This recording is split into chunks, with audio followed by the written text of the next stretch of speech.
আজ আমার প্রাণের চেয়েও প্রিয় মানুষটির জন্মদিন। তো সেই কারণে সকাল সকাল ঘুম থেকে উঠে সমস্ত কাজ সেরে স্নান করে দেখো রান্নাবান্নার আয়োজন শুরু করে দিয়েছি। আজকে কিন্তু অনেক কিছু রান্নাবান্না করতে হবে।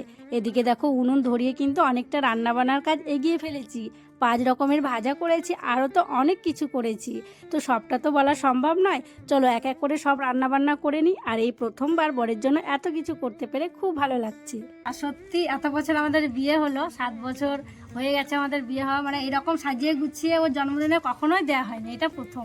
বরের জন্মদিনে এত আয়োজন করেছি বলে শাশুড়ি মা আর শ্বশুরমশাই তো খুবই খুশি। বর প্রণাম করলো, তাই আমিও প্রণাম করে নিলাম।